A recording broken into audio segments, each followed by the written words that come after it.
Richard, will you hold me? The first words that begin this farce of an episode. It opened with Richard creeping into his bedroom to grab his butler outfit.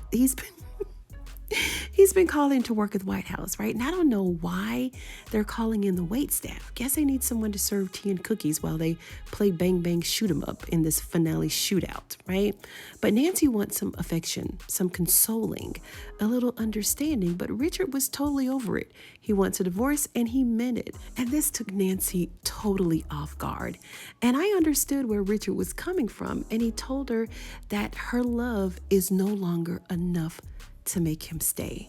And this was the realest part of the episode, people. Like, this is the only good part, right? But Richard was trying to spare her feelings, and he chose to not really speak his mind. And that was about as much consoling as she was going to get. Next, we have Priscilla arriving along with everyone else because Eli called this emergency gathering with everyone. And he didn't even tell his wife. So she had to call Priscilla to try and find out what was going on. And Priscilla really didn't offer too much because she didn't know what was going on herself. Alonzo didn't know what was going on. All he knew is that Victoria was in the bunker and now she's escaped from the infirmary. But Alonzo was able to tell Priscilla that Eli was replacing Secret Service agents left and right. And then we have Kyle, who called Dale and told him that he knows that he overheard some top secret information when he and Donald were playing house while he was underneath the bed. And he pretty much commanded that he stay at his apartment. Donald caught him on the phone, and I don't know how dumb he thinks Donald is.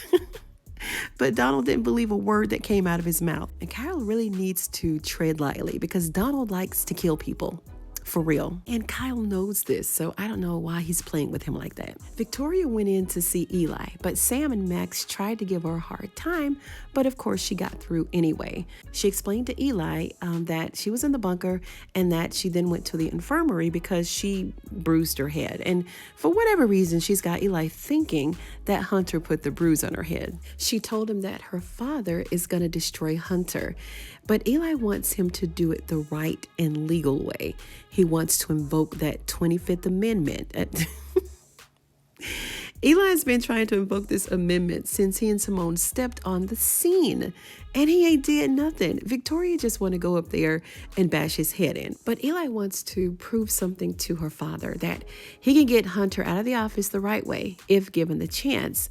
So Donald made it down to talk to Eli, but Victoria was still in there, and he was being so fake nice till it was sickening. Richard made it to the kitchen and expressed to Priscilla that he needed to come to work and, stay busy as opposed to staying home sulking with Nancy. So I don't know. I think he did the right thing because staying busy is going to keep his mind from going left on Nancy. So yeah, he needs to be there. Then entered Sam. Sam had to come into that kitchen to get the president's temperature before he went up to see him. And while he was down there, he revealed that Jason was in their basement, and Priscilla went off. He told them all about the raid and how they took Jason. He said that he wasn't going to go up to see Hunter until he knew for a fact that it was Hunter's men that actually took Jason from his home. Now, at this point, Sam has to know that his cute little female reporter was a plant and a snitch who ratted him out to Hunter because no one knew except her and Sam where Jason was. Now, Max and Bobby got word that Simone was on her way, but they decided not to tell Eli so that his guard would be down and hopefully Simone would catch him and Victoria in the act because Bobby has already made up in his mind that they're in there huffing, right? And that was not the case this time.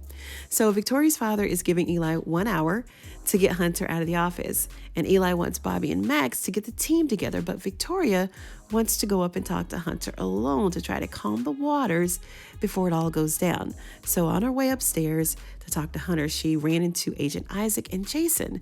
She wanted him to take Jason to the blue room, and she's acting all, oh my God, Jason, it's like I'm seeing a ghost, all fake, pretending like she cared. Then they went back and forth forth about who Victoria was, who she wasn't, and where they were going to actually take Jason, yada yada. She tried to grab Jason, and Jason actually kicked her and ran down the hall, but he didn't get too far because, Agent Isaac don't play that. He caught up with him really quick, and then he took him up to Hunter. Jason is now having a tender moment with his father. And let me just add that Jason has the longest healing of a bruise in TV history.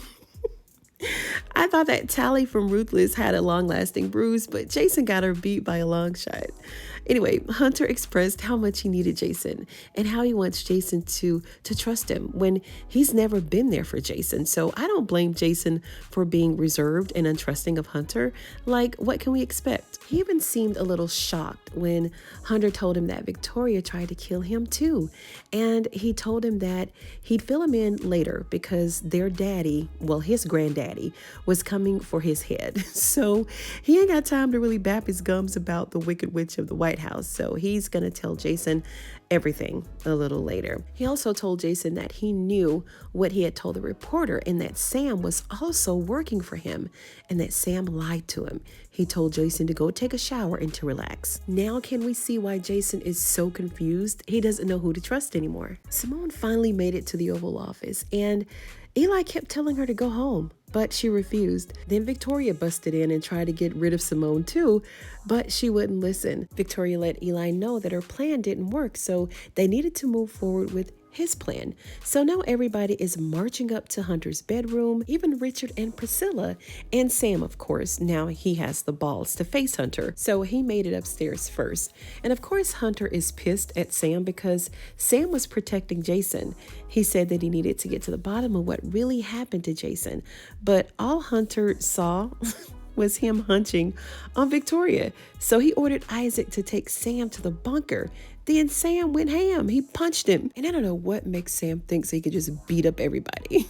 This is Sam's, third fight? And he just can't win. He tried to fight Richard, tried to fight Bobby. Now he's trying to fight Agent Isaac. Sam, just go sit down, okay? Just give it up already. So in the meantime, while he's in there getting the stew beat out of him, everybody and their mama stood behind Victoria as she told Hunter that they were having him committed. Committed to what? I don't know, but they're trying to invoke this 25th Amendment, right? So Hunter called his special ops goons to protect him. And Eli, his little weak voice, tried to command Hunter's men to stand down. But as always, no one listened to Eli. Sam tried to calm the situation. No one listened. Donald tried to calm the situation as Hunter tried to figure out, who's with him and who's against him. They all went back and forth for a little while until Victoria finally said, "Take him." And then guns blazing, right? Everybody just started shooting and no one got shot. Well, I don't think anyone got shot. Well, somebody did in fact get shot, but hell, we don't know who these people are. So with that, I'll continue with the rest of my review. So because we don't know these special force gentlemen, there was no real connection with the audience, right, in this final scene. So we really didn't care that there was a shootout.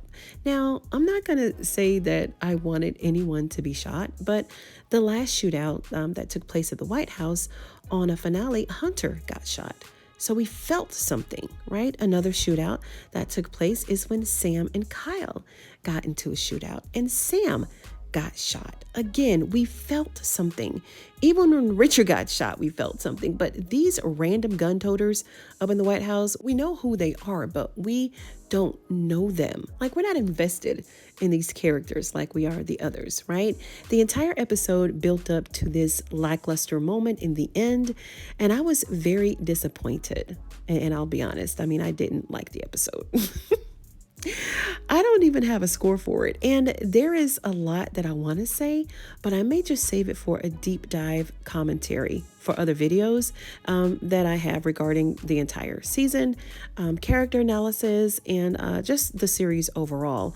But this particular episode did not give what I thought it would give. If there will be a season 6, I don't know how many more episodes that we can squeeze out of these storylines, because each season has the same goal, right? We have some situations that drag on for far too long and others where we don't get enough of. And I really, really did not like the fact that Hunter teased the audience with the Gail reference, right, a couple of episodes ago, saying that he talked to her.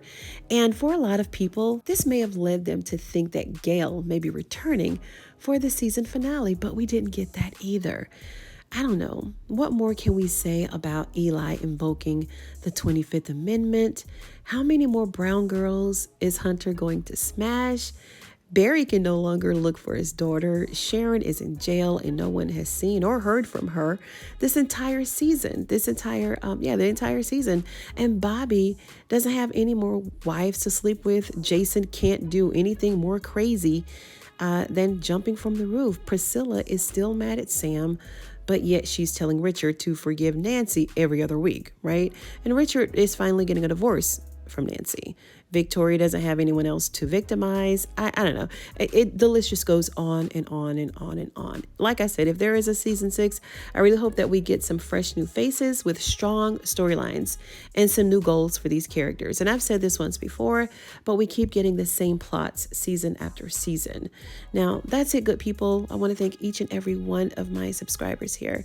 You guys raised your hand to subscribe to this channel, and you do engage and you keep the channel going. Even when I don't have time to drop videos like I used to. Just want you to know that I do appreciate everybody. I appreciate every one of you that watch the videos, share the videos, like the videos, comment. I really appreciate it. And I know that I've gotten comments and even emails asking about the videos and where I've been. And business has really been super, super, super busy. And y'all know that I love talking and, commentating, running my mouth on videos. And I don't know, it's just been really busy. And I haven't really had a chance to get online like I used to. And having your business take off is a good problem to have. But I never intended to desert, running my mouth for you guys. But I do appreciate you hanging in here with me. I look forward to I guess, revising my schedule a bit to pop back online to talk to you guys. Thank you so much for joining me on this episode of Ruthless TV, and I'm going to see you in the next one.